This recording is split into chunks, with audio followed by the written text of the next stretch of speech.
الحمد لله رب المشرقين ورب المغربين الذي خلق كل شيء زوجين وأوجب علينا الإحسان بالوالدين ونشهد أن لا إله إلا الله وحده لا شريك له وأشهد أن محمدًا عبده ورسوله سيد الكونين صلى الله عليه وعلى آله وصحبه وأتباعه أجمعين ليلا ونهارا في الطرفين فقد قال الله تعالى في كلامه المجيد وبرهانه التوحيد জবান খুলে পড়েন আউযু বিল্লাহি মিনাশ শাইতানির রাজীম বিসমিল্লাহির রহমানির রহিম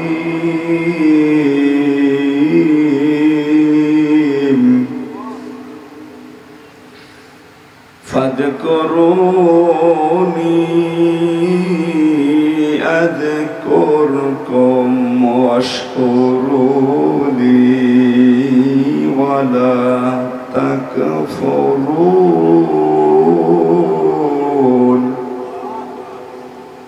صدقت يا ربنا عن أبي هريرة رضي الله تعالى عنه قال قال النبي صلى الله عليه وسلم الدنيا جيفة وطالبها كلاب رواه ابن ماجه وقال تعالى في شأن رسوله وما زادهم إلا إيمانا وتسليما اللهم صل على سيدنا مولانا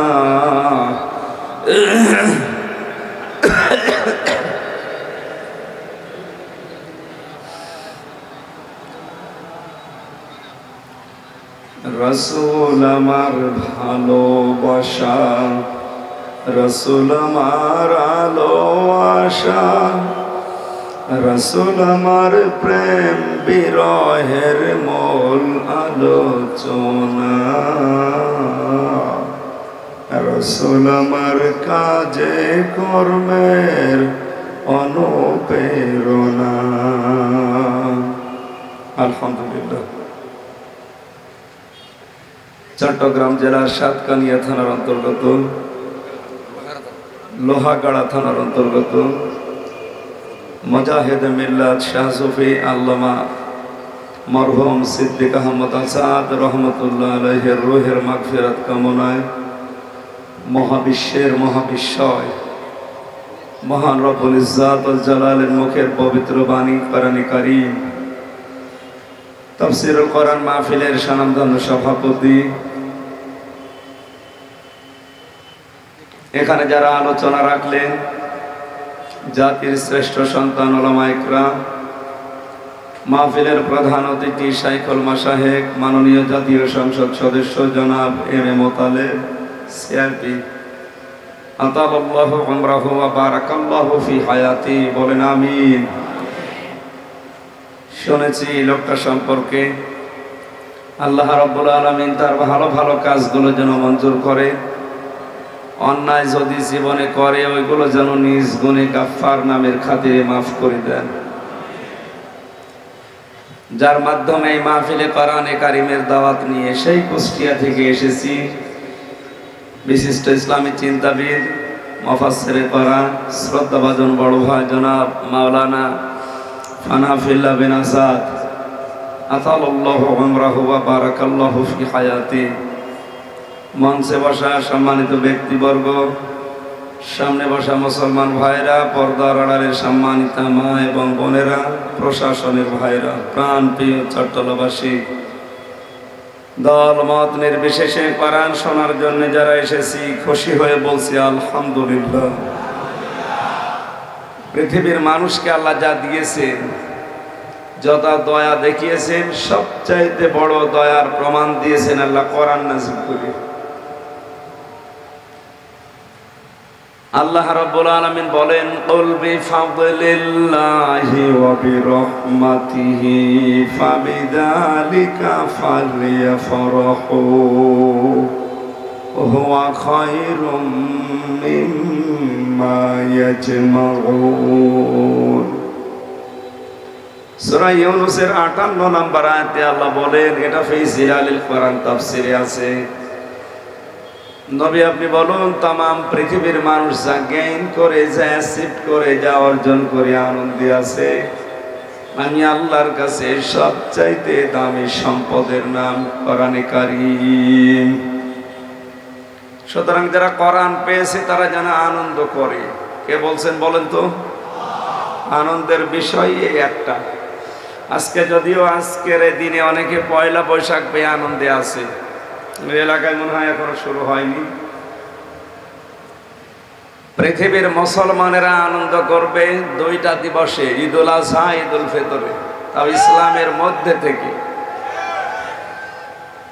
ইসলাম যে দিবসগুলো দিয়েছে আমরা জানি, এই দিবসগুলোতে আগে ত্যাগ, এরপরে ভোগ।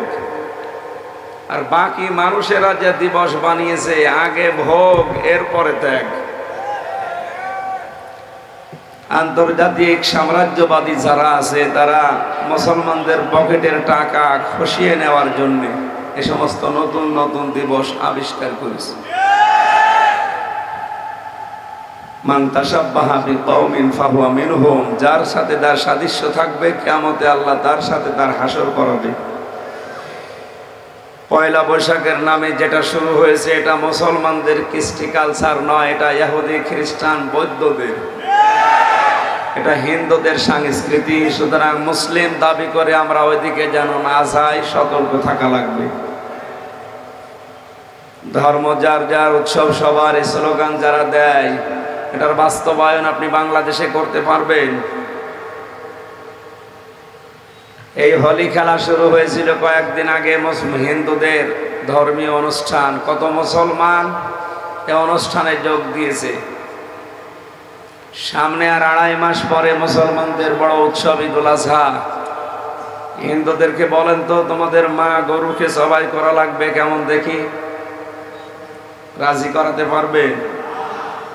জবাই করা না, শুধু বলবেন আমরা জবাই করব, এসে শুধু দেখবেন, রাজি হবে? আপনি কি বললেন? ধর্ম যার যার, উৎসব সবার, মানে এ কথা যদি কেউ বুঝে বলে থাকে, তার ঈমান নষ্ট হয়ে গেছে। কারণ ইন্নাদ দীনা ইনদাল্লাহিল ইসলাম, আল্লাহর কাছে একটাই ধর্ম, জীবন ব্যবস্থা, তার নাম ইসলাম।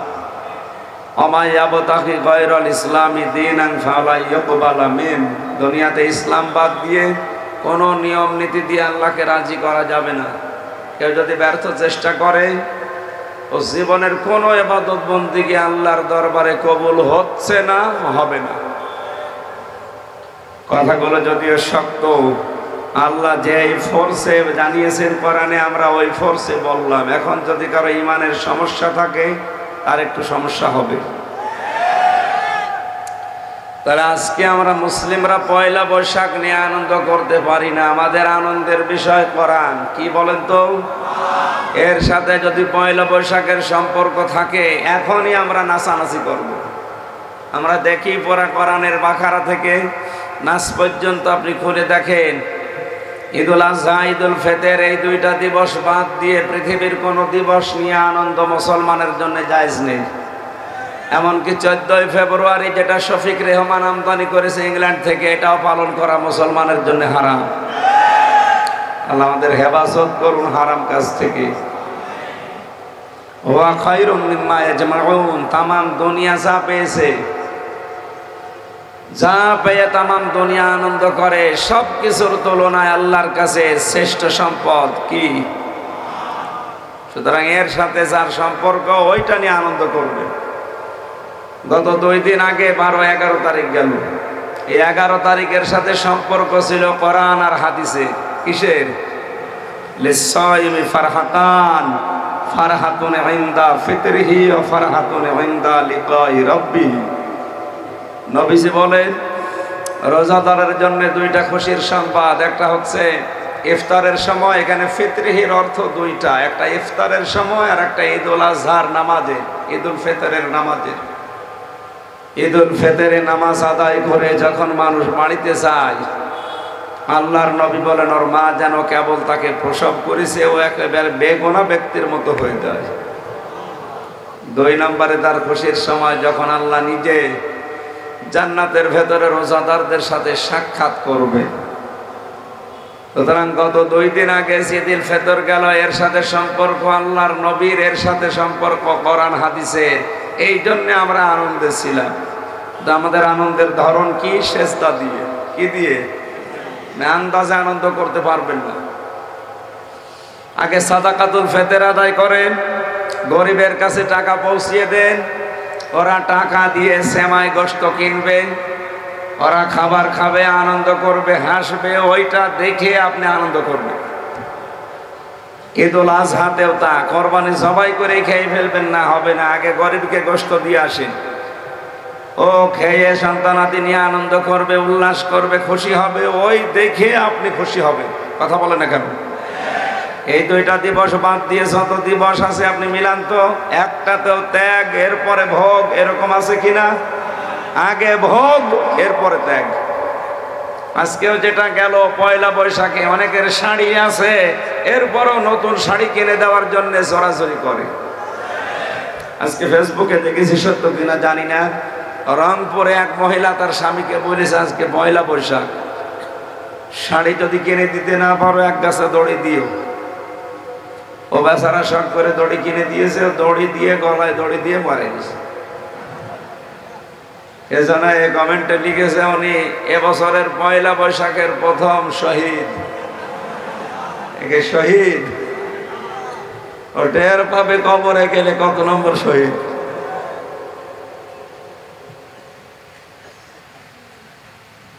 চোদ্দই ফেব্রুয়ারিও যারা পালন করে, এখানে শুধু ত্যাগ তারপরে ভোগ না, আগে ভোগ এরপরে ত্যাগ।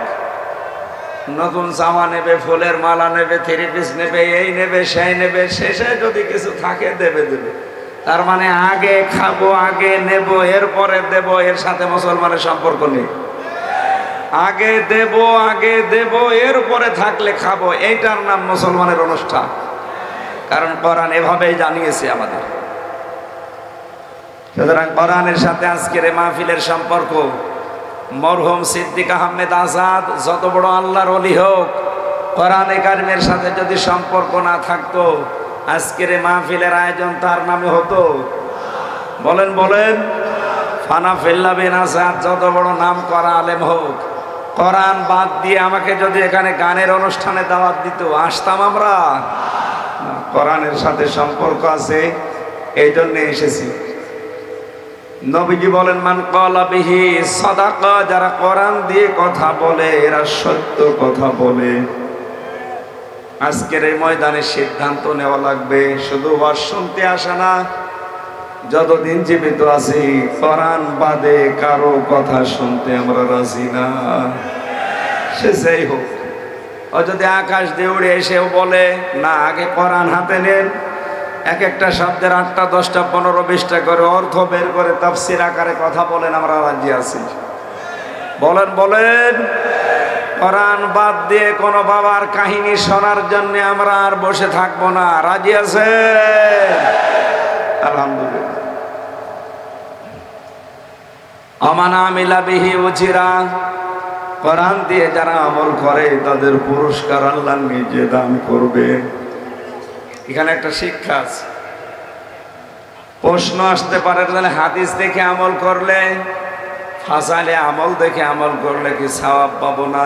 নবীজি আল্লাহ পুরস্কার দেবেন না? হ্যাঁ দেবেন, কিন্তু এটা নবীজির মাধ্যমে, রাসূলদের মাধ্যমে, ফেরেশতাদের মাধ্যমে আল্লাহ পুরস্কার হয়তো পৌঁছিয়ে দেবেন, কোরআনে কারিমের আমল আছে 500 কত, এই 500 বিষয়ের আমল যদি কোনো মানুষ করতে পারে মহান আল্লাহ নিজে পুরস্কার হাতে তুলে দেবেন। এই 500-র ভেতরে আজকে আমরা একটা আমলের কথা পড়েছি। কয়টা? দেখি ওই আমলটা আমাদের দেশের ভেতরে যে ভেজাল চলে ওইটা নিয়ে ওইটা আজকে নিরসন করবো ইনশাআল্লাহ। 3 নাম্বার বিষয় হচ্ছে আমার হাকামা বিহি আদালা, যারা কোরআন দিয়ে বিচার করে এরা ন্যায় বিচার করতে পারে।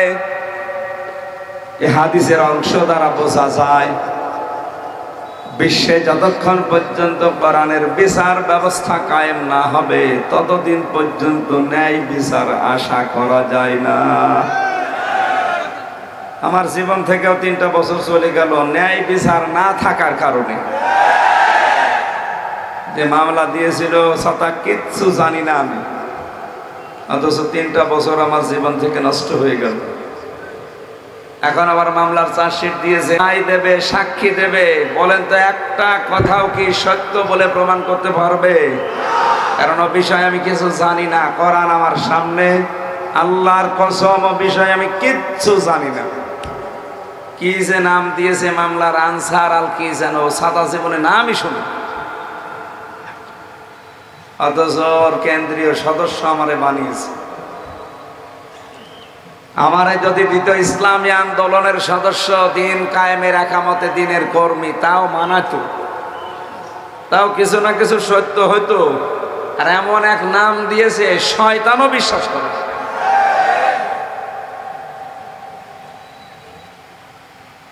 এই জন্য কোরআনের বিচার ব্যবস্থা যতদিন কায়েম না হবে ন্যায় বিচারের আশা করা সম্ভব না। আমি এমন একটা সময় কথা বলছি, আজকের এই দিন আমার কাছে আর একটা নতুন ঈদের দিন মনে হচ্ছে। কারণ পৃথিবীর জঘন্যতম মানবতার শত্রু এই ইসরায়েল, এই ইহুদিদের উপরে আজকে ইরানের যে আক্রমণ দেখলাম, এটা যদি সত্যি ওরা শুরু করে, বিশ্বের 57টা মুসলমান রাষ্ট্র এখনই এদের পক্ষে অবস্থান নেওয়া দরকার। এখন সবচাইতে বড় ইমানের দায়িত্ব হয়ে দাঁড়িয়েছে। ছোট্ট ছোট্ট শিশুদের ঈদুল ফিতরে আমরা আনন্দ করলাম, আর ওরা পাথর খেয়ে, বোমা খেয়ে দুনিয়া থেকে বিদায় হয়ে গেল। এই কঠিন পরিস্থিতিতে ইরান যে একটু ঘুরে দাঁড়িয়েছে, বিশ্বের 175 কোটি মুসলমানের সবচাইতে বড় ইমানের দাবি নামাজ, রোজা, হজ, যাকাত সবচাইতে বাদ দিয়ে এখন ইরানের পক্ষে অবস্থান নেওয়া, তাদেরকে সাহায্য করা এখন সবচাইতে বড় জিহাদ।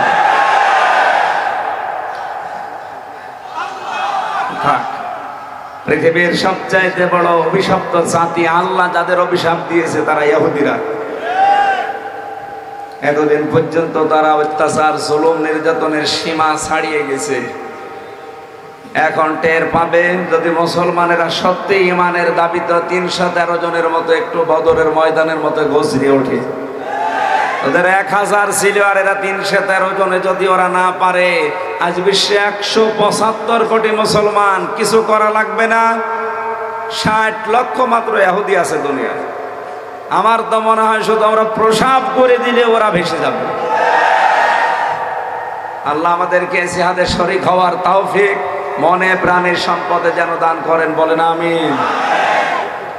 দরুদ আর সালাম পাঠ করছি আমাদের নবী মুহাম্মদুর রাসূলুল্লাহ সাল্লাল্লাহু আলাইহি ওয়াসাল্লামের প্রতি, যার আনিত আদর্শ মানবতার মুক্তির একমাত্র গ্যারান্টি। আমি একথা বহুবার বলেছি, ঈমান নিয়ে যদি আপনি বিদায় নিতে না পারেন, আপনার জীবন ব্যর্থ। কথা বলেন না কেন? নামাজ পড়লে নামাজ হবে না, কে বলেছে আপনাকে? 19টা কারণে নামাজ ভেঙে যায়, নষ্ট হয়ে যায়। কয়টা বলেন বলেন? ওযু করলে ওযু হয় না, 7টা কারণে ওযু ভেঙে যায়। কয়টা? হজ করলেও হজ হয় না, 5টা কারণে হজ ভেঙে যায়। রোজা রাখলে রোজা হবে তা না, 2টা কারণে রোজা ভেঙে যায়। পৃথিবীর যত ফরজ ইবাদত আছে সব কয়টা নষ্ট হওয়ার পেছনে কিছু না কিছু কারণ আমরা কোরআন আর হাদিসে পেয়েছি। গুরুত্বপূর্ণ যেটা আমাদের জীবনে জান্নাতে যাওয়ার জন্য, তার নাম ঈমান। ঈমানও ভেঙে যায় 10টা কারণে। বলেন বলেন, এই 10টার একটাও যদি পাওয়া যায় আপনার ঈমান আর নেই, আপনি বেঈমান। তার ভেতরে 4 নাম্বার এটা, বিশ্বনবী বাদ দিয়ে অন্য কারো আদর্শ যদি কারো কাছে পছন্দ হয়, ভালো লাগে, পরে ঈমান ভেঙে গেছে, নষ্ট হয়ে গেছে। বাংলাদেশে নেই। আরে ভাই, আপনাকে আমি বাঁচাতে চাই।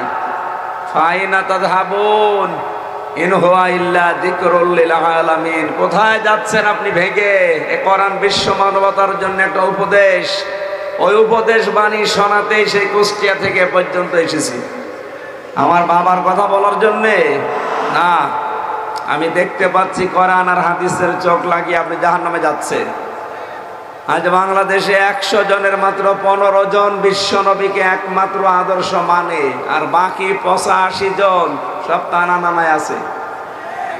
এদিকেও আছে, এদিকেও আছে। না, আপনার ঈমান ভেঙে গেছে, নষ্ট হয়ে গেছে, আপনি ফিরে আসেন। ঈমান যদি কারো না থাকে, কেউ যদি বেঈমান হয়ে যায়, ও জান্নাতি না জাহান্নামী? কোন জাহান্নামী মানুষের জানাজার নামাজ পড়া জায়েজ আছে? বলেন। জেলখানায় 3টা বছরে মাওলানা মামুনুল হক, উনি আমার সাথে ছিলেন পাশের রুমে।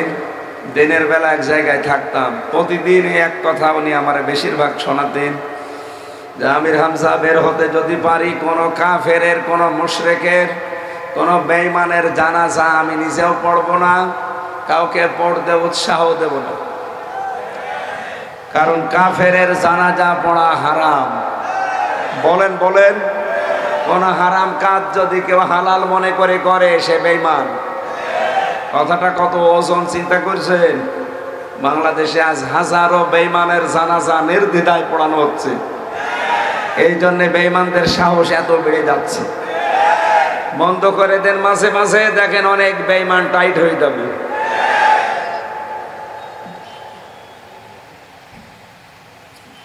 কোরআনে কারীমকে সরাসরি গালি দেয়, আলেমদেরকে সরাসরি গালি দেয়, আর ঈমান থাকে কি করে?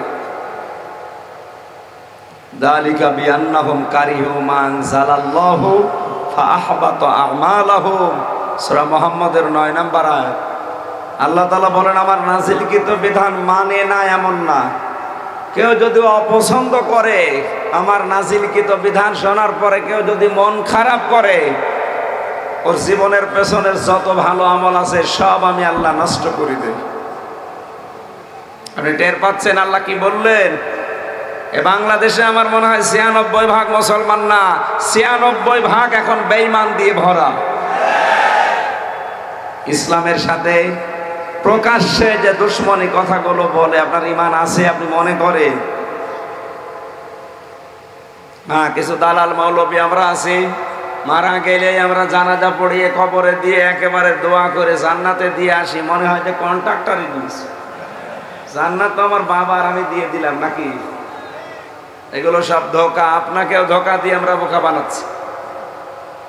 আপনিও একটু বোঝার চেষ্টা করেন, এগুলো কিচ্ছু হবে না।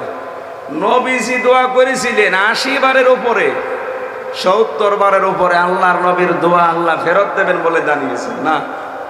70 মাররাতান ফালা ইয়াগফিরাল্লাহু লাহু। হে নবী, এর জন্য না, এর মতো যত মানুষ কিয়ামত পর্যন্ত আসবে, উপরে ফিটফাট, ভেতরে সদরঘাট, এই মুনাফিকদের জন্য যদি আপনি 70 বারও দোয়া করেন, আপনার দোয়া কবুল হবে না। যে নবী জীবনে হাত তোলা লাগে না, শুধু মনের ভেতরে কামনা আসলে কবুল হয়ে গেছে, এই নবী যদি 70 বার দোয়া করার পরে দোয়া আল্লাহ ফেরত দেয়, বাংলাদেশে কোন মহারথী আছে যে তার দোয়া করলে কবুল হবে আর আপনি বিশ্বাস করে বসে আছেন? আপনি ধোঁকায় পড়ে আছেন। এখনো থামেন, এখনো বোঝার চেষ্টা করেন। আমি আপনার হিতাকাঙ্ক্ষী, সত্য বলছি, আমি আপনার হিতাকাঙ্ক্ষী, আপনাকে বাঁচাতে চাই। বিশ্বনবী বাদ দিয়ে যদি অন্য কারো আদর্শ আপনার ভালো লেগে থাকে, আপনি এক্ষুনি তওবা করে ফিরে আসেন, নয়তো আপনার ঈমান নষ্ট হয়ে গেছে, আপনি ঈমান ভেঙে গেছে। আশা করছে আপনি ফিরে আসবেন, আপনার বিবেকের দরজা খুলবে। এরপরও যদি কারো বিবেকের দরজায় নাড়া না দেয়, আমার মনে হয় ওর বিবেকের উপরে কুকুরে পোশাক করছে। ও বলছে ঠিক। আল্লাহ আমাদের হেফাজত করুন, আমিন।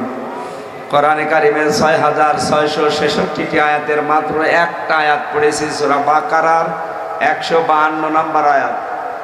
আমার যতটুকু জ্ঞান কোরআনের উপরে আল্লাহ দিয়েছে, আমি তাওফিক কামনা করে আয়াত সামনে নিয়ে লক্ষ লক্ষ হাদিস থেকে মাত্র একটা হাদিসের টুকরা পড়েছি। এই দুইটার সামনে নিয়ে আমি তাফসীর আকারে কথা বলার চেষ্টা করব ইনশাআল্লাহ। ওমা তাওফিক ইল্লা বিল্লাহ। জবান খুলে, যেহেতু এটা একটা ভেজাল বিষয়, বাংলাদেশ, ভারত, পাকিস্তানে এই শব্দটা নিয়ে ভেজাল চলে, জাল, কাফ, র, জিকির। কি নিয়ে? আমি এই তিনটা দেশেই ঘুরে দেখেছি, যত সমস্যা, যত ভেজাল, যত ঝামেলা এই তিন দেশে জিকির নিয়ে। পৃথিবীর কত রাষ্ট্রে আমি পাইনি। যেহেতু ভেজাল আছে এই জিনিসটা নিয়ে, এটা আমরা আজকে একেবারে পরিষ্কার করব। ৪৮,০০০-এর ওপরে পীর বাংলাদেশে। কত? তাও সরকারি জরিপে। সব জায়গায় গেলে আগে আপনাকে জিকির দেবে। কি দেবে? এটা যে একটা ইবাদত, গুরুত্বপূর্ণ ইবাদত। উযকুরুল্লাহ কামা আল্লামাকুম। তোমরা আল্লাহর জিকির করো ওইভাবে যেভাবে আল্লাহ তোমাদের শিখিয়েছেন। যেহেতু এটা ইবাদত, ওই ৫০০ আল্লাহর আইনের ভেতরে এটা একটা আইন, একটা ইবাদত। আমরা এটা আজকে পরিষ্কার করে নিয়ে বাড়ি যাব, ঠিক আছে? জবান খুলে কোরআনের সোনালী আয়াত পড়েন, মনে মনে দোয়া করেন আল্লাহ যেন কণ্ঠটা ছেড়ে দেন। আউযু বিল্লাহি মিনাশ শাইতানির রাজীম। বিসমিল্লাহির রহমানির রহিম।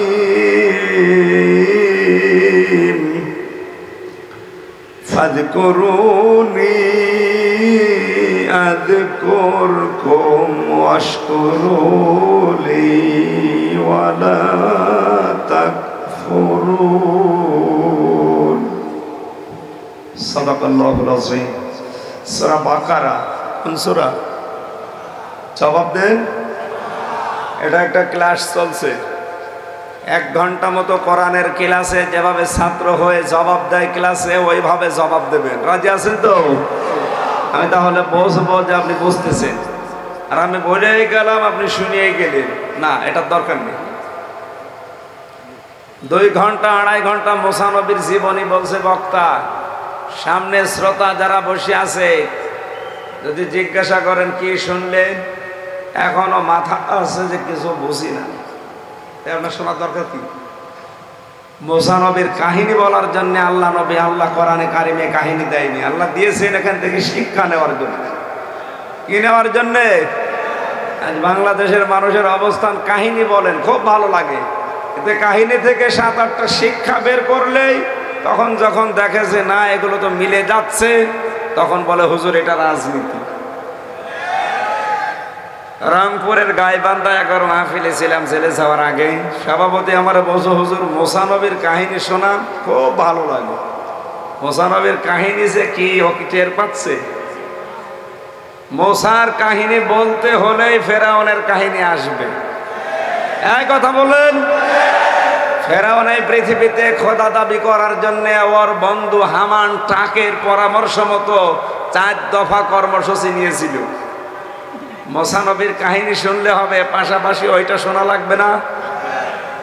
কিছুক্ষণ মুসা নবীর কাহিনী বললাম, খুব মাথা দোলাচ্ছে। এবার ফেরাউনের ৪ দফা কর্মসূচি যেই বললাম, যে ওর প্রথম কর্মসূচি ছিল আসমানি কিতাব, এই শিক্ষা ব্যবস্থা যারা দেয় তাদেরকে শেষ করে ফেলো। তার মানে আলেমরা। কারা? ফেরাউনের প্রথম কর্মসূচি এটা ছিল। হামান তাকে বুদ্ধি দিয়েছিল, বন্ধু যদি খোদা দাবি করতে চাও, আনা রব্বুকুমুল আলা, আমি বড় খোদা, তাহলে আসমানি কিতাব যারা শিক্ষা দিতে পারে তাদের নামে বেনামে চলে বলে কৌশলে বিভিন্ন ট্যাগ লাগিয়ে তাদেরকে ধ্বংস করে দাও, মেরে ফেলো। ও তাই করেছিল 10 বছর।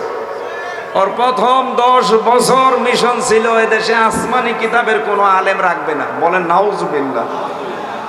2 নম্বরে আসমানি কিতাবের শিক্ষা এদেশে থাকা যাবে না। বাকি 10 বছরে এই টার্গেট নিয়ে গিয়েছিল। বাকি 10 বছর, তার মানে 30 বছর যখন হচ্ছে, ওই সময় নারী পুরুষের অবাধ মেলামেশা চালু করে দিয়েছিল। পর্দা যদি না থাকে জেনা হওয়ার সম্ভাবনা নেই, বলেন। সব জায়গায় নারী পুরুষের চাকরির সুবাদে এক জায়গায় কাজ করছে। মেয়েরা যেখানে সময় দেয় বেশি, মহব্বত তার সাথে বাড়ে বেশি। স্বামীর সাথে সাথে 3 ঘন্টা, আর বসের সাথে থাকে 21 ঘন্টা। শেষ পর্যন্ত অন্যের সন্তান পেটে নিয়ে ঘরে একাধারে 10 বছর জারজ সন্তান দিয়ে পুরা মিশর ভরে গিয়েছিল। বাকি যে 10 বছর, এই যে জারজ সন্তান একাধারে 30 বছরে যা হয়েছিল, এই সন্তানগুলো ওর প্রশাসনে কাজে লাগিয়েছিল, ওর বিরোধীতে যারা আছে তাদেরকে ধ্বংস করার জন্য। কারণ জারজ সন্তান যারা, তাদের সবচেয়ে বড় সমস্যা, ওরা আসমানি আওয়াজ শুনলে রাগ করে।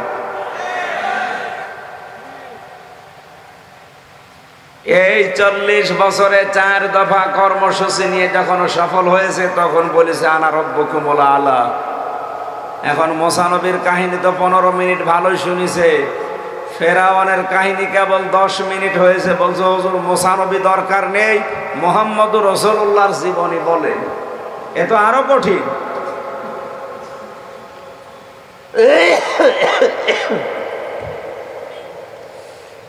এই জন্য কাহিনী বর্ণনা করার জন্য আমরা এখানে বসি নাই। আমরা যদি বসে থাকি, তাফসীরের ভেতরে যে কাহিনী আছে ওখান থেকে 5টা 7টা 10টা করে আমরা শিক্ষা বের করে আমাদের প্র্যাকটিক্যাল লাইফে মিলাবো ইনশাআল্লাহ।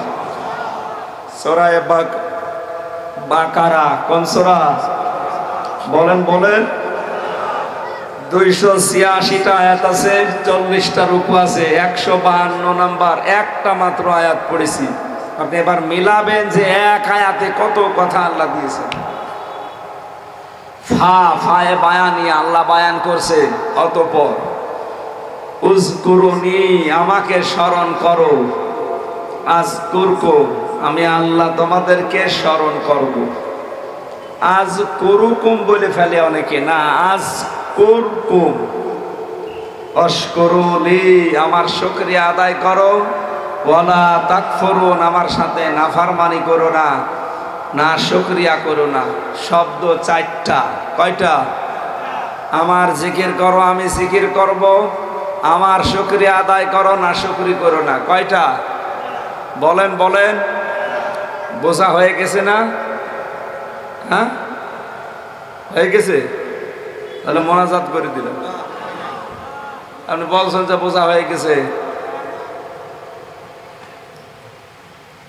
আমার ভাইরা, এখন থেকে যে বর্ণনাগুলো দিচ্ছি, এটা ইবনে কাসির আর ফি জিলালিল কোরআন, এই 2টা তাফসীর থেকে পাবেন বেশি। আল্লাহ পাক বলেন ফাযকুরুনি আযকুরকুম আমার স্মরণ করো, আমি আল্লাহ তোমাদেরকে স্মরণ করব। তাহলে সবাই মিলে আসেন আল্লাহকে স্মরণ করি। আল্লাহু আল্লাহু আল্লাহু। কি আল্লাহ এবার মনে হয় ফেরেশতাদের নিয়ে আমাদের সম্পর্কে স্মরণ করছে, বান্দাহু বান্দাহু জিকির করছে। জাল কাফ আর র, যদিও 3টি অক্ষরের সমন্বয়ে শব্দটা গঠিত, এত কথা আল্লাহ এর ভেতরে ঢুকিয়ে রেখেছে। আমার তো মনে হয় এই শব্দ নিয়ে যদি তাফসীর আকারে কথা বলা হয়, কিয়ামত এসে যাবে তাও শেষ হবে না। বলেন সুবহানাল্লাহ। পুরা কোরআনে কারিমের ভেতরে জিকির শব্দ নিয়ে আমরা যত ভেজাল পাই, যত সমস্যা মানুষকে দেখায়, অন্য কোন শব্দ নিয়ে আমার দৃষ্টিতে এটা এত বেশি ধরা পড়ে নাই। আমি 34টা বিষয় কোরআন থেকে বের করতে পেরেছি। তার ভেতরে জিকির একটা, তাওবা একটা, সাফায়াত একটা, এরকম 34টা আমি পেয়েছি। আজকে একটা বিষয়ে শুধু টাচ দেওয়া হবে। এবার চাঁপাইনবাবগঞ্জ একবার মাহফিলে গিয়েছিলাম 16 সালে, যে দেখি জিকির করতে করতে গাছে উঠে বসে আছে। ডাক দিয়ে বললাম কি হয়েছে? বলে হুজুর জিকিরের ফয়েজে উঠেছে গাছে। জিকিরের ফয়েজে তুমি গাছে ওঠো? মানদার গাছে ওঠো দেখি। কথা বলেন না কেন? আল্লাহর নবী নিজে জিকির করিয়েছেন, সাহাবায়ে কেরাম জিকির করেছেন। রাহিকুল মাখতুম পুরা পড়ে দেখেন তো, পুরা অথেন্টিক কিতাব এটা। নবীজি কোনদিন জিকির করতে গিয়ে লাফিয়েছেন? সাহাবায়ে কেরাম জিকির করতে গিয়ে লাফিয়েছে, কাঠে উঠেছে, আমি কোনদিন পাইনি। আমরা এই বাংলাদেশে অনেক পীর সাহেবের দরবারে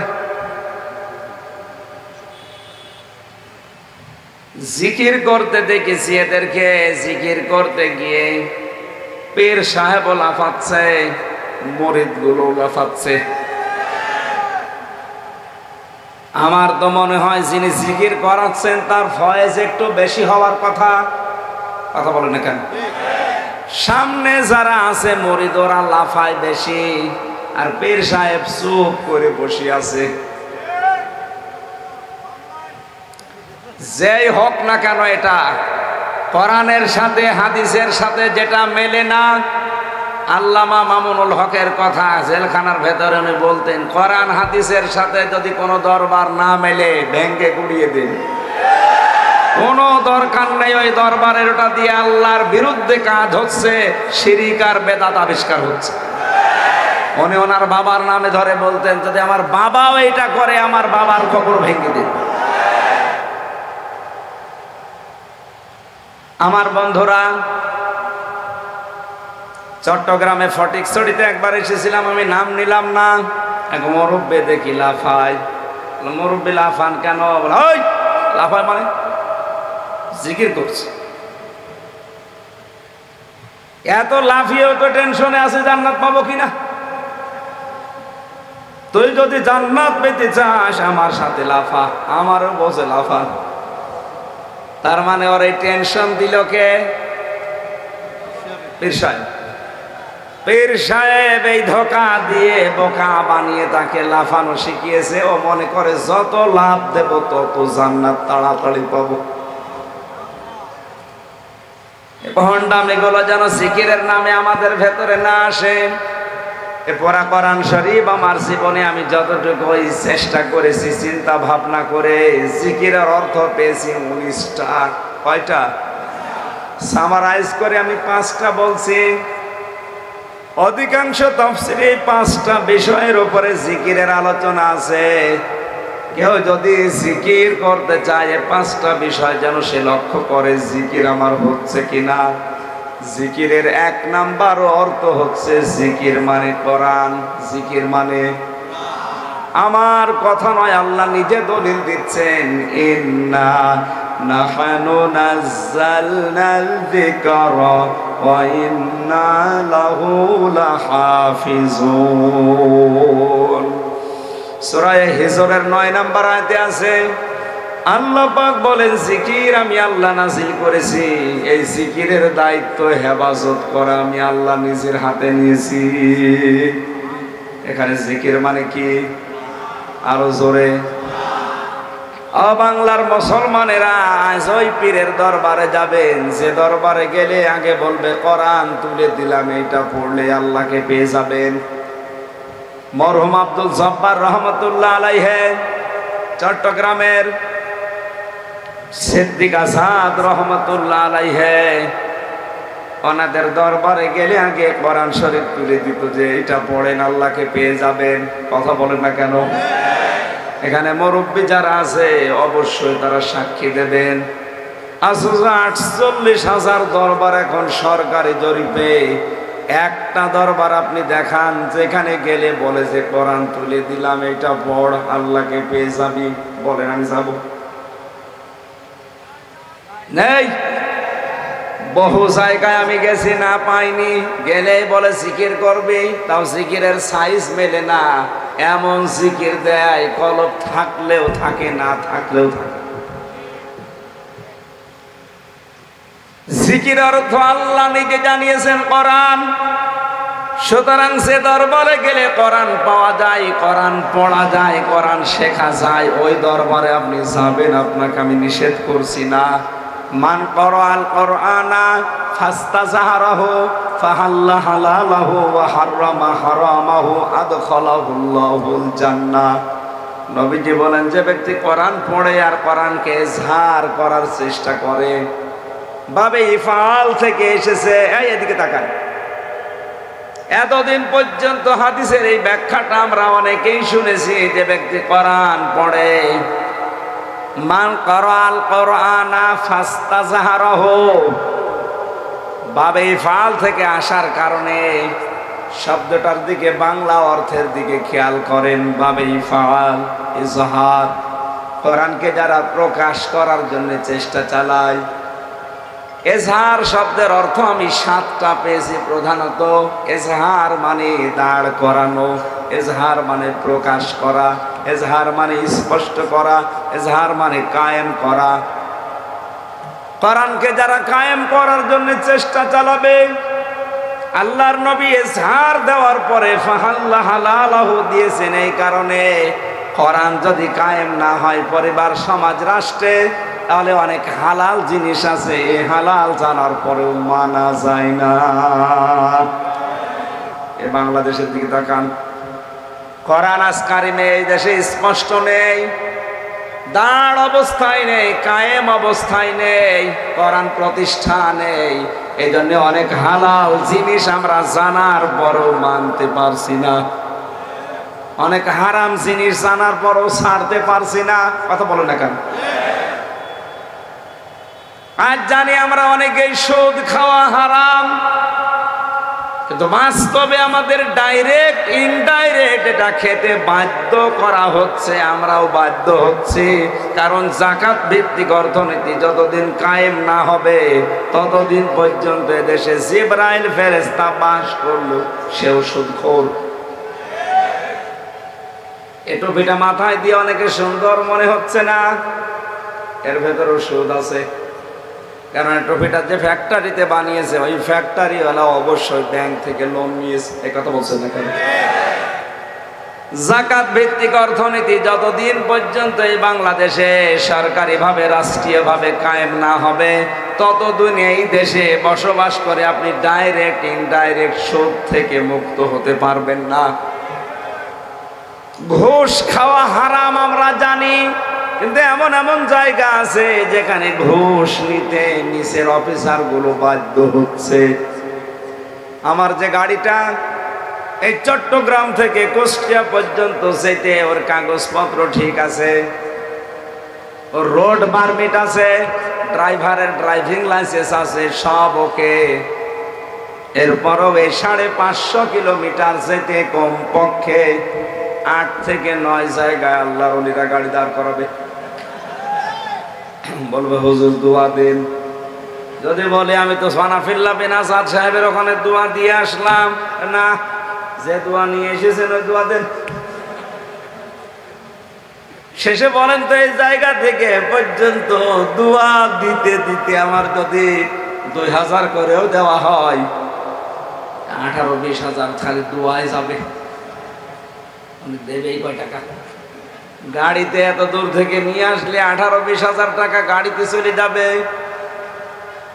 অথচ সব ওকে। যদি জিজ্ঞাসা করি এত দোয়া লাগে, আপনার দোয়া তো করে এসেছি, বলে হুজুর এ দোয়া শুধু আমাদের না, এ দোয়া উপরেও দেওয়া লাগে। এই যে আজকে বাধ্য হচ্ছে অনেকে,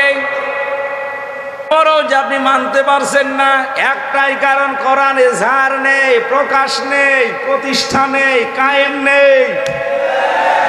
এই জন্য নবীজির শব্দগুলোর চয়ন দেখেন, মান করাল কোরআনা ফাস্তাযহারাহু, যে ব্যক্তি কোরআন পড়ে আর কোরআনকে ইজহার করার জন্য চেষ্টা চালায়। ও বাংলার মুসলমানেরা, যে লাইনে আছেন আপনি চেষ্টা করেন, কিন্তু আপনার জীবনের আসল টার্গেট যদি এটা না থাকে যে কোরআন প্রতিষ্ঠা হবে, আপনি বেঈমান হয়ে মারা যাবেন। কারণ আপনি হালালকে হালাল জানার পরও মানতে পারবেন না, হারামকে হারাম জানার পরও মানতে পারবেন না, এমন পরিবেশ তৈরি হয়ে যাবে। তাই কথা বলেন না কেন? আদখালাহুল্লাহুল জান্নাহ, আল্লাহর নবী বলেন আল্লাহ তাকে যেন জান্নাতে দেবে না দিয়ে দিয়েছে। এটা মাঝি অতীতের শব্দ। কেউ যদি কোরআন পড়ে, কোরআনে কারিমকে পৃথিবীতে দাঁড় করানোর জন্য চেষ্টা চালায়, আরে হালালকে হালাল জেনে মেনে নেয়, হারামকে হারাম জানার পরে ছেড়ে দিতে পারে, আল্লাহর নবী গ্যারান্টি দিচ্ছেন আল্লাহ তাকে যেন জান্নাতে দিয়েই দিয়েছে। বলেন সুবহানাল্লাহ। আজকের এই মাহফিলে সিদ্ধান্ত হোক, ওই দরবারে আমি যেতে রাজি আছি যেখানে গেলে আমি আল্লাহর কোরআন পাবো। কারণ জিকিরের অর্থ কি? আরো জোরে। জিকিরের 2 নাম্বার অর্থ, জিকির মানে উপদেশ। ফাযাক্কির বিল কুরআনি মা ইয়াখাফু ওয়াঈদ। সূরা কফ 26 নাম্বার পারা 19 নাম্বার পৃষ্ঠার 12 নাম্বার লাইনের শেষ নাম্বার রুকুর 45 নাম্বার আয়াত। কোরআনে কারিমের 50 নাম্বার সূরা। এটা তাফসিরে হাক্কানিতে পাবেন। So admonish and or by the Holy Quran, him who frees my thread. আল্লাহ পাক বলেন, হে নবী আপনি উপদেশ দেবেন যখন, আপনার পুরা ওয়াজ নসিহত উপদেশ যেন আমার কোরআন দিয়ে হয়। যাদের অন্তরে আল্লাহর ধমকের ভয় আছে তাদের কোরআনের উপদেশে কাজ হবে। বলেন সুবহানাল্লাহ। জিকিরের 2 নাম্বার অর্থ উপদেশ। কি? আরো জোরে। এখন থেকে যদি উপদেশ শুনতে হয়, কোরআনের উপদেশ শোনা লাগবে। জিকিরের 3 নাম্বার অর্থ, জিকির মানে আল্লাহর আইন। আমানা আরাদান যিকিরি ফাইন্না লাহু মাঈশাতান দনকা ওয়া নাহশুরুহু ইয়াওমাল কিয়ামাতি আ'মা। সূরা তাহা 16 নাম্বার পারা 19 নাম্বার পৃষ্ঠার 12 নাম্বার লাইনের 124 নাম্বার আয়াতে আছে। কে?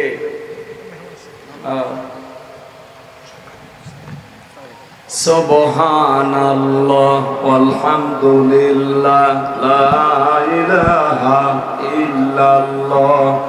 সুবহানাল্লাহ আলহামদুলিল্লাহ। এই ভাই, আমি জিকির করতে বলেছি, জবান খুলে বলেন না কেন?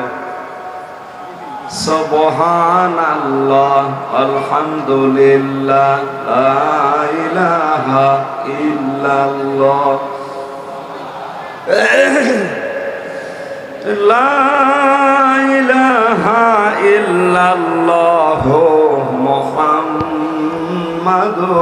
রাসূলুল্লাহ। আল্লাহ পাক বলেন, আমার এই জিকির থেকে, তার মানে আমার আইন থেকে যারা মুখ ফিরিয়ে নেবে, আমি আল্লাহ ওর জীবনের আয় উন্নতিতে কোনো বরকত দেব না। ওর জীবন হয়ে যাবে দঙ্কা, সংকীর্ণ। বাংলার মুসলমানেরা আল্লাহর বিধান বাদ দিয়ে যদি আপনি উপায় করেন, আল্লাহর আইন বাদ দিয়ে যদি এই পৃথিবীতে কেউ উপায় করে, দেখতে মনে হবে চর্মচোখে যে বহু টাকার, বহু ব্যাংক ব্যালেন্সের, বহু কিছুর মালিক ওই লোকটা হচ্ছে। আল্লাহর কোরআন গ্যারান্টি দিয়েছে ওর জীবনের বরকত আমি আল্লাহ আয় উন্নতিতে কিছু দেব না, এবং ওই লোকটার জীবন হয়ে যাবে সংকীর্ণ। টাকা পয়সা হয়তো 2 লাইন দিয়ে আসবে, 10 লাইন দিয়ে বের হয়ে যাবে। বলেন নাউজুবিল্লাহ। হারাম ইনকাম যারা করে, এই কান খাড়া করে, যারা হারাম ইনকাম করে তাদের 2টা ক্ষতি হয়। 1 নম্বরে, যখন থেকে হারাম ইনকাম আরম্ভ করবে যদি তাওবা না করে, তাহলে ওই দিন থেকে মরণ পর্যন্ত জীবনের কোনো ইবাদত আর কবুল হবে না, বন্ধ। দুই নম্বরে যে টাকা পয়সা রেখে যাবে ওই টাকাও ভোগ করতে পারবে না। ওর মরণের পরে ওর ছেলে মেয়ে স্ত্রী ওর দলের লোক ওইগুলো আরো অবৈধ কাজে ব্যয় করবে, আর ফ্লাক্সি লোড হয়ে বিকাশ হয়ে কবরে পাবে। এখন যদি বলেন হুজুর আমার বিকাশ নাম্বার খোলা নেই, এমনি খুলে যাবে, বিকাশ খোলা লাগবে না। কারণ আপনি যে বিকাশ খুলে রেখে এসেছিলেন, আপনার এই অবৈধ টাকা দিয়ে আপনার সন্তান এই পয়লা বৈশাখে এমন এমন কাজের আঞ্জাম দেবে যেটা করলে সেনার গুনাহ হয়। কথা বলেন না কেন? গানের কনসার্টে যাবে, যেখানে গেলে অ্যাক্সিডেন্ট হয়। কি অ্যাক্সিডেন্ট বোঝেন?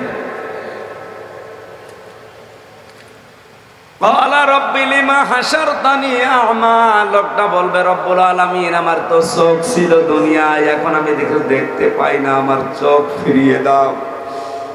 আল্লাহ পাক রাগান্বিত হয়ে ধমক দেবেন, এই কান খাড়া করেন। আল্লাহ রাগান্বিত হয়ে ধমক দেবেন, মনে করেন আপনার জীবনে এটা শুরু হয়ে গেছে। ক্বালা কাযালিকা তাতকা আয়াতুনা ফানাসিতাহা ওয়া কাযালিকাল ইয়াউমা তুনসা। হে বান্দা, তোর সামনে আমার আয়াতগুলো, আমার আইনগুলো এইভাবে গিয়েছিল, জানার পরে যেভাবে না জানার ভান করেছিলে, শোনার পরেও যেভাবে না শোনার ভান করেছিলে, যেভাবে ভুলে গিয়েছিলে দুনিয়ায়, আমি আল্লাহ আজকে তোকে আমার জবান থেকে ভুলে গেলাম। বলেন নাউজুবিল্লাহ। তুই যে আমার বান্দা ছিলি, তুই যে আমার বান্দি ছিলি, কোনদিন আমার এই কুদরতের জবান দিয়ে তোর নাম আমি আর আল্লাহ উচ্চারণ করব না।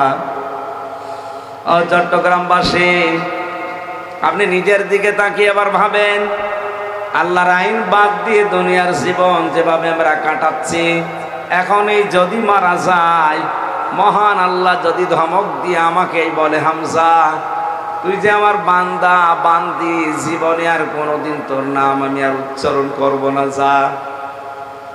কত বড় মুসিবত আমার জীবনে চেপে আসবে আপনি নিজেই চিন্তা করেন।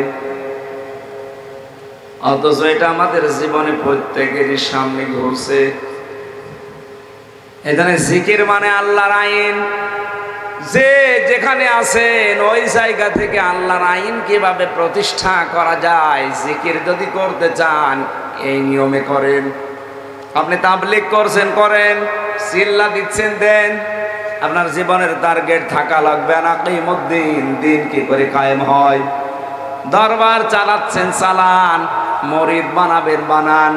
আপনার জীবনের আসল টার্গেট হতে হবে দিন কি করে দেশে কায়েম হয়। কথা বলেন ঠিক কিনা?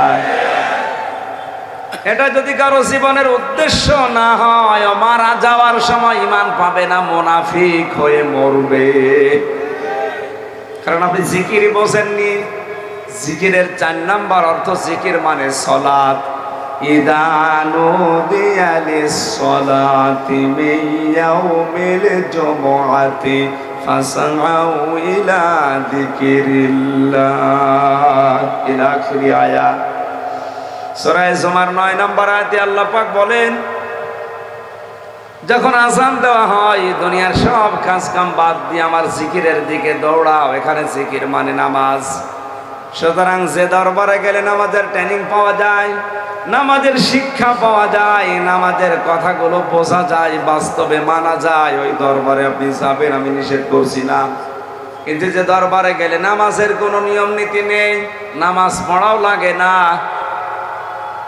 এমন এমন কথা সেখান থেকে আসে, পানির নিচে বাতি চলে, ঝড় বাতাসেও নেবে না। এ বাবার মুরিদ হলে নামাজ রোজা লাগে না। বলেন নাউজুবিল্লাহ। এগুলো যারা ছড়াচ্ছেন আপনারা থামেন।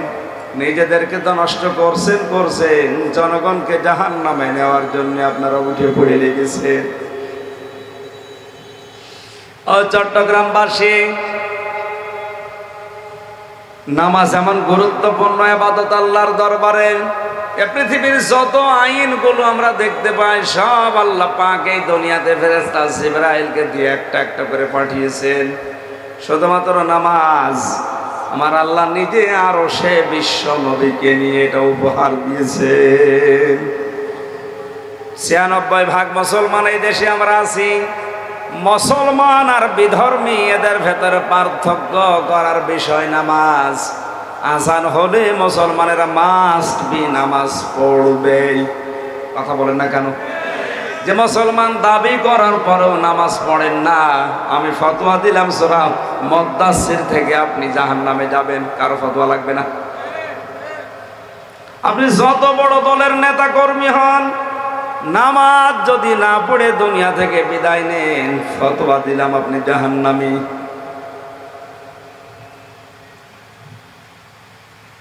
হযরত মুসা আলাইহিস সালামের জামানায় আল্লাহ রাব্বুল আলামিন তাকে ডাক দিলেন, মুসা তোমার সাথে জান্নাতে থাকবে একজন কামার, যে লোহা পিটিয়ে সোজা করে। মুসা নবী আবেগপূর্ণ নবী ছিলেন, ডাক দিয়ে বলে, রব্বুল আলামিন তুমি আর লোক পেলে না দুনিয়ায়, একটা কামারের নাম বললে, কি কাজ করে তুমি একটু দেখো। বাজারে গিয়ে দেখলেন এক কোণে বসে কামার হাতুড় দিয়ে লোহা পিটাচ্ছে। লোহা এভাবে পিটায়, গরম করে, আবার পিটায়, গরম করে। আমাদের যেমন আজানের সিস্টেম ওই সময় হয়তো নামাজের একটা সিস্টেম ছিল। নামাজের জন্য যখন সময় হয়ে গেছে, মগুরটা মাথার উপরে ছিল, লোহার উপরে না পিটিয়ে পেছন দিক থেকে ফেলে দিয়ে তাড়াতাড়ি করে সেজদা দিতে দাঁড়িয়ে গেছে। আল্লাহ রাব্বুল আলামিনের নবী মুসা ডাক দিয়ে বলে, মাবুদ এই লোকটা মগুরটা লোহার উপরে পিটিয়ে এরপরে নামাজে দাঁড়াতে পারতো।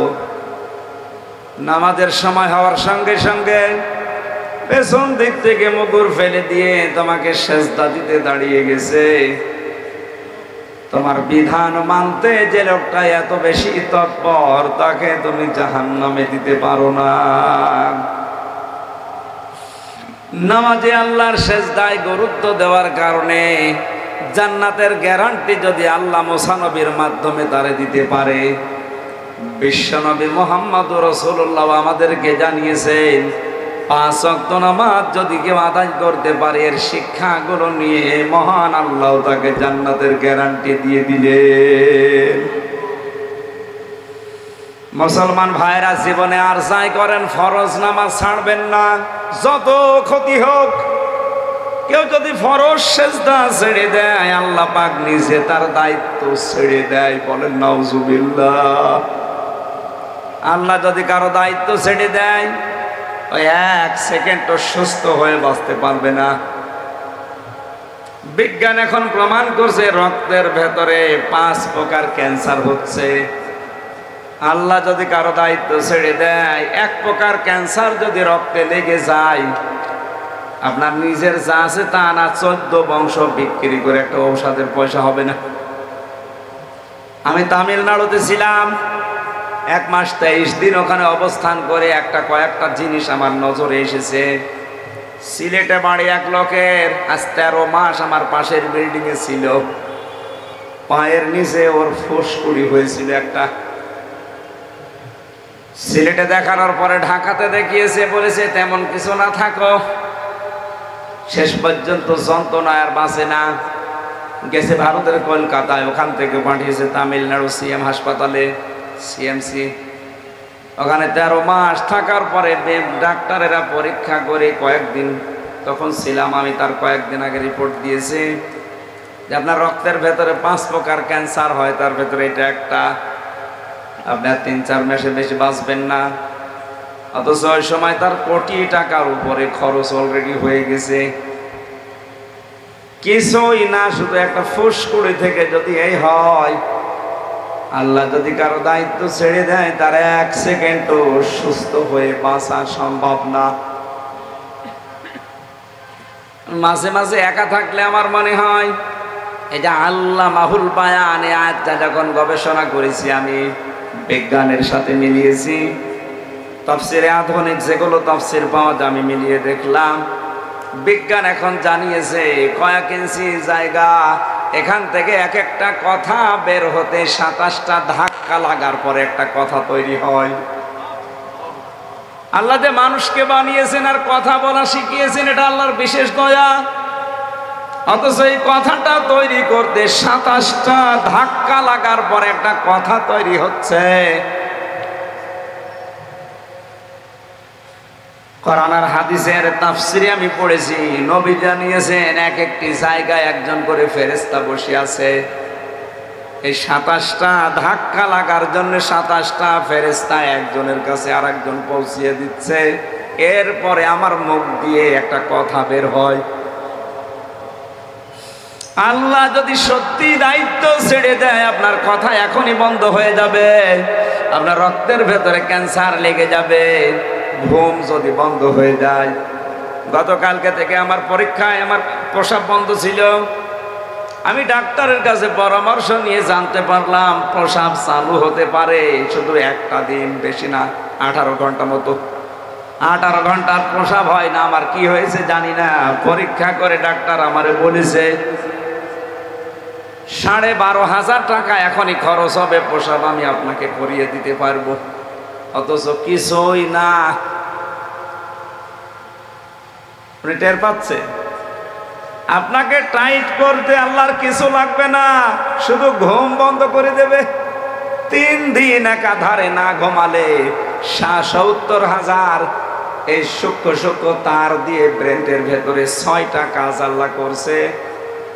তারের কাজ যখন অকেজো হয়ে যাবে এমনি পাগল হয়ে যাবে। এই জন্য সুস্থ থাকতে, জীবন থাকতে সেজদা ছাড়বেন না, ফরজ সেজদা। আমি আশা করছি আপনি জীবনে যত বড় বিপদে থাকেন না কেন, ফরজ সেজদা ছেড়ে দিয়েন না। আপনি আল্লাহর আয়ত্তের বাইরে চলে যাবেন, চান আল্লাহ আপনার দায়িত্ব আর রাখবে না। জিকির মানে সালাত। যে দরবারে যাবেন আগে দেখবেন নামাজ দেয় কিনা। নামাজের আমি 27টা শিক্ষা পেয়েছি। কয়টা? কেউ যদি নামাজে দাঁড়ায় তাকে 27টা বিষয় নামাজ তাকে দিতে চায়, আর সেও আল্লাহকে 7টা বিষয় দিতে চায় নামাজের মাধ্যমে। অথচ আমরা 27টার 7টাও নিতে পারি না, আর আল্লাহকে 7টার 1টাও দিতে পারি না। কয়েকদিন আগে কাবা শরীফ থেকে আসলাম, লক্ষ লক্ষ হাজী সাহেবেরা রুকনি আমিনে থেকে হজরে আসওয়াদ এই জায়গাটা পার হওয়ার সময়, রুকনি আমিনি থেকে হজরে আসওয়াদ এই জায়গাটা পার হওয়ার সময় 6ষ্ঠ চক্করে যখন ঘুরছিল এই দোয়াটা পড়ছিল, আল্লাহুম্মা ইন্না আলাইয়া হুকুকান ফিমা বাইনি ওয়া বাইনিকা। কাবার সামনে নিয়ে বলে, মালিক তুমি আমার মালিক, আমি তোমার বান্দা, তুমি আমার মালিক হিসাবে আমাকে সব দিয়েছ, আমাকে নেই থেকে তুমি হামজা বানিয়েছ, কিন্তু তুমি আমার মালিক, আমি তোমার বান্দা হিসাবে তোমাকে তো আমি কিছুই দিতে পারলাম না। কাবার সামনে নিয়ে আমার একটা পুঁজি আছে, আল্লাহ তুমি আমার মাফ করে দাও। ও আল্লাহর বান্দারা, মাঝে মাঝে যখন একা থাকবেন একটু চক্ষু বন্ধ করে ভাবেন, কারণ এই সময়টা আপনার জীবনে আর আসবে না। মাঝে মাঝে একা থাকলে চোখ বন্ধ করে ভাবি, আল্লাহ আমি যদি এখনই মারা যাই, তুমি যদি সামনে দাঁড় করিয়ে বলো, বান্দা হামজা তোরে আমি 2024 সালের মার্চ মাসের 31 তারিখ পর্যন্ত মাফ করে দিলাম, শুধুমাত্র এপ্রিলের 1 থেকে 14 এই 14 দিনের হিসাব দিয়ে তুই আমার জান্নাতে চলে যা। কোরআন আমার সামনে, আল্লাহর কসম এই 14 দিনের সঠিক হিসাব দেওয়া আমি হামজার দ্বারা সম্ভব না। আপনারা পারবেন না? আপনারা পারবেন? হিসাব অত সহজ জিনিস না, শুধু নাম শুনেছি হিসাব। আউয়ালু মা ইউহাসাবু বিহিল আবদু ইয়াউমাল কিয়ামাতিস সালাহ। কিয়ামতের সর্বপ্রথম আল্লাহ হিসাব নেবে সালাতের। কিসের? আরো জোরে বলেন।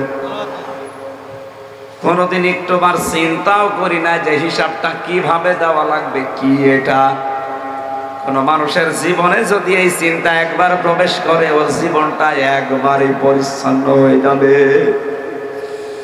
খলিফাতুল মুসলিমিন হযরতে ওমর রাদিয়াল্লাহু তাআলা আনহু ইন্তেকালের 12 বছর পর তার সন্তান আব্দুল্লাহর সাথে স্বপ্নে দেখা।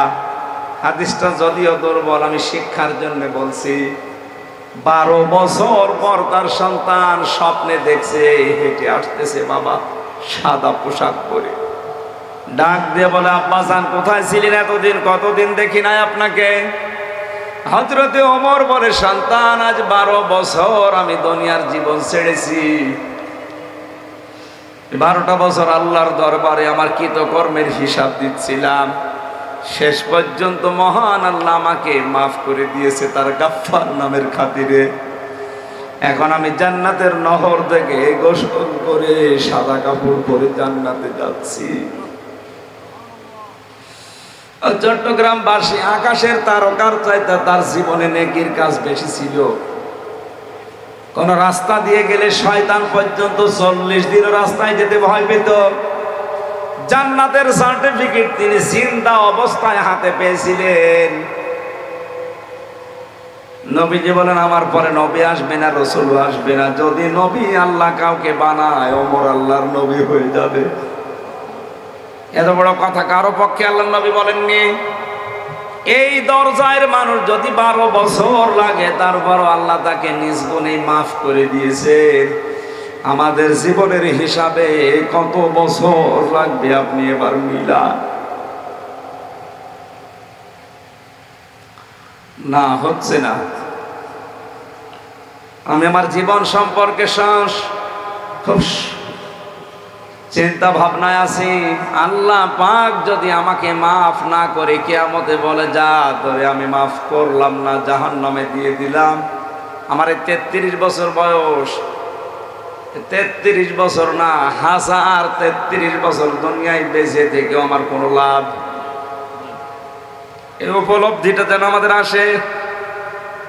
জিকিরের পঞ্চম অর্থ হচ্ছে, জিকির মানে স্মরণ করা। যে আয়াতে আল্লাহ তাআলা ঘোষণা দিয়েছেন এইটাই, ফাযকুরুনি আযকুরকুম, আমি আল্লাহর স্মরণ করো, আমি আল্লাহও তোমাদেরকে স্মরণ করব। এ পৃথিবীর ময়দানে আমরা এই স্মরণ শব্দটা দিয়ে হাদিসের ভেতরে ব্যাখ্যায় দেখেছি, নবীরা এই পৃথিবীতে স্মরণ করেছেন যেখানে আল্লাহকে পেয়েছেন সেখানে। হযরত ইব্রাহিম নবী স্মরণ করেছিলেন আগুনের ভেতরে, আল্লাহকে পেয়েছেন না পাননি? মুসা নবী স্মরণ করিয়েছিলেন ওই যে লোহিত সাগরের কাছে, আমার আল্লাহকে পেয়েছেন না পাননি? ইউসুফ নবী স্মরণ করেছিলেন জুলাইখার ঘরে, পেয়েছেন না পাননি? এতক্ষণ তো জিকিরের কোরআনের অর্থ বলেছে, এবার হাদিসের অর্থ আছে 48টা। আপনারা আমরা 12টা পর্যন্ত সময় দিয়েছেন। তাফসীর আকারে কথা বলতে গেলে এই জন্য সময় লাগে বেশি। আর আমার আজকে কণ্ঠটা ব্যথা করছে, মানে কথা বললে কাশি হচ্ছে আর কণ্ঠ ব্যথা বসে যাচ্ছে। আমার মনে হয় 12টার পরে কথা বলা ঠিক না, কারণ 12টা মানে তাহাজ্জুদের সময় চলে এসেছে। অনেক গুরুত্বপূর্ণ ব্যস্ত মানুষ আছে রাষ্ট্রের দায়িত্বে, যারা এরা সকালবেলায় কর্মজীবনে যাবে। আবেগে চলা ঠিক না। আগামীতে কোনো জায়গায় যদি আসেন আর একটু আগে তুলবেন। আমি 9টায় উঠে 11টায় শেষ করে দিই, আজকে একটু বেশি দেরি হয়ে গেছে। আগামীতে কোনো জায়গায় আসলে, গতকালকে এম.এ. মোতালেব সাহেবের মাহফিল আছে গত 19 তারিখে ওনার বাড়িতে, এই থানায় বাড়ি না ওনার?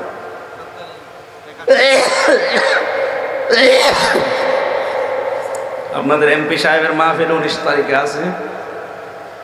ওখানে 9টা থেকে 12টা পর্যন্ত সময় দেওয়ার কথা জানিয়েছে। আমরা কথা বলবো ইনশাআল্লাহ। আমি এই আয়াত শেষ করতে গেলে সারা রাত লাগবে। আমি তাফসীর আকারে ছাড়া কথা বলতেও পারি না, কিচ্ছা কাহিনী আমি জানিও না।